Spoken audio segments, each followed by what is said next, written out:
नमस्कार मित्रांनो, ठरलं तर मगच्या येणाऱ्या भागात आता सायलीला खूप मोठं सरप्राईज मिळणार असतं. ते सरप्राईज आता तुम्हाला येणाऱ्या भागात पाहायला मिळेलच. त्यासाठी चॅनलला नक्की सबस्क्राईब करा. इकडे अर्जुन सायलीला घेऊन आलेला असतो की सायली तुझ्यासाठी एक सरप्राईज आहे, चल. मग सायली म्हणते, काय आहे माझ्यासाठी सरप्राईज? अगं चल तरी मी दाखवतो, म्हणून अर्जुन सायलीला डोळे झाकून इथं घेऊन आलेला असतो. मग तिथे पाहते तर काय, सायली सगळेजण आलेले असतात आणि सगळे इतके खुश असतात की सायलीसाठी सगळेजण घर सगळं सजवून डेकोरेशन करून ठेवलेले असतात. सायलीला ते सगळं बघून आश्चर्य झालेलं असतं. सायली घरात पाऊल ठेवतात. सायलीवर सगळे फूल उधळतात. मग सायली म्हणते, हे काय आहे, काय केलं आहे तुम्ही सगळ्यांनी? अगं तुझ्यासाठी खूप मोठं सरप्राईज आहे, तुला माहीत नाही काय सरप्राईज आहे, असं सायली म्हणते. मग अर्जुन म्हणतो, वेट सांगतो आम्ही सगळेजण तुला काय आहे सरप्राईज. आता सायलीच तन्वी आहे हे सगळ्यांना माहीतच झालेलं असतं. मग सगळ्यांनाच त्याचा आनंद खूप झालेला असतो. त्यासाठी सायलीला त्यांनी सरप्राईज द्यायचं ठरवलेलं असतात. हे सायलीला इतकं आनंदी सायली असते की तिचा आनंद गगनात मावेन असा झालेला असतो. मग आता सायलीला भेटण्यासाठी तिचे सगळे मैत्रिणीसुद्धा आलेले असतात. सायलीला त्यांना बघून तर खूप आनंद होतो. मग सायलीला हेच खूप मोठं सरप्राईज असतं की ह्या सगळ्या मला भेटायला कसं काय आल्या. म्हणून सायली हे विचारत असते की अगं सरप्राईज, आम्ही तुला सरप्राईज द्यायचं ठरवलं गं सायली, असं सगळेजण म्हणतात. आता सायलीला बघून सगळेजण खूप आनंदी झालेले असतात आणि त्यांना बघून सायली खूप आनंदी झालेला असते. मग त्यांनी आता सायलीसाठी सगळे मिळून एक डान्स करतात, मस्तपैकी डान्स करत असतात. मग इकडे सायलीला बघण्यात सगळे व्यस्त असतात की सायलीला इतकी आनंदी पाहिलंच नव्हतं आम्ही कधी, असं सगळेजण म्हणत असतात. सायली खूप म्हणजे खूप आनंदी असते. सायलीला बघून घरातले खूप आनंदी असतात. आता येणाऱ्या भागात खूप मोठा ट्विस्ट आहे. मालिकेत खूप मोठं वळण येणार आहे की आता प्रियाला सगळं कळालेलंच असतं की तन्वी तीच आहे म्हणून कळालेलं आहे. आता मी खोटारडी तन्वी आहे हे प्रियाला आता कळालेलं असतं.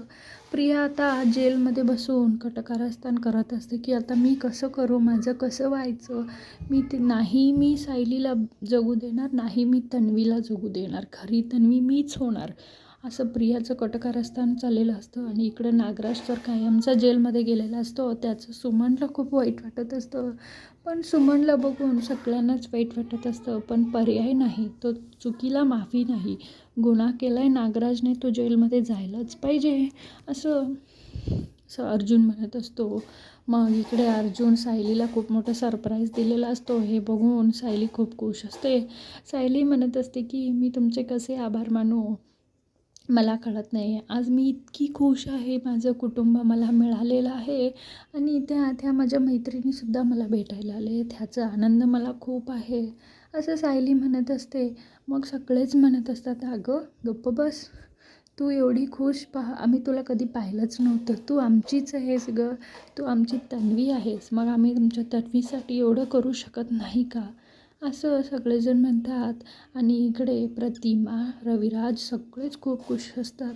खरंच हे माझी मुलगी आहेस ना, तू माझी तन्वी आहेस ना, परत हे खोटं ठरू नये, बस एवढंच बस. मग त्यावरनं अर्जुन म्हणतो की नाही, ह्यावेळेस खोटं नाही आहे, खरी ती तुमचीच तन्वी आहे, तुमचीच मुलगी आहे, असं अर्जुन म्हणत असतो की कारण माझ्याकडे सायलीच्या आणि प्रतिमा त्याचे DNA सेम टू सेम आहेत, मॅच आहेत, असं अर्जुन म्हणतो. मग त्यावर रविराज इतका खुश होतो की सायली जाऊन रविराजांना मिठीच मारते. आणि प्रतिमा तर इतकी खुश, मी ही बातमी ऐकायला किती दिवस वाट पाहिली आहे माहीत आहे का. माझ्या मनात कुठंतरी होतं की सायलीच माझी मुलगी आहे, कारण आमच्या दोघींचे गुण सेम आहेत. कुठं ती प्रिया, ती तर माझी मुलगी होणं साध्यच नाही, असं प्रतिमा म्हणत असते. मग त्यावर सगळे हो बरोबर आहे, आपल्याला हे आधीच कळायला हवं होतं की सायलीच आपली तन्वी आहे. आधीच कळालेलं असतं तर किती चांगलं, पाप बिचारी सायलीला एवढं अनुभवायला लागत नसतं, असं सगळेजण म्हणत असतं. असो, आता कळालेलं आहे ना, आपली सायलीच तन्वी आहे.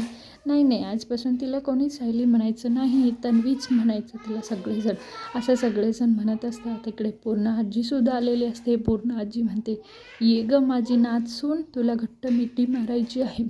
कित्येक दिवस मी तुझ्यासाठी वाट पाहिले माहिती आहे तुला. हा दिवस कधी येईल हे मला वाटलंच नव्हतं. माझी तन्वी इतकी गोड मुलगी आहे, आमच्यासमोर असूनसुद्धा आम्हाला माहीत झालेलं नाही आहे, असं पूर्णा आजी म्हणत असते. हो गं पूर्णा आजी, मीच तुझी नातसून आहे आणि मीच तुझी तन्वी आहे असं म्हणत असते. मग इकडं अर्जुनचे डोळे पाणावलेले असतात, कारण सायलीला तिचे खरे आईवडील मिळालेले असतात. सायलीने खूप कष्ट काढलेले आहेत असं अर्जुनला वाटत असतं. आता येणाऱ्या भागात खूप जबरदस्त ट्विस्ट आहे की आता बघूया प्रिया काय करेल आणि नागराजचं काय होईल. कायमचं जेलमध्ये बसतील की परत काहीतरी कटकारस्थान करून जेलमधून सुटून येतील असं त्यांचं डाव आहे. प्रिया आणि नागराज मिळून काहीतरी प्लॅन करून परत सुभेदार कुटुंबात येऊन त्यांचं काहीतरी वाईट करण्याचा प्रयत्न नक्कीच करणार आहे.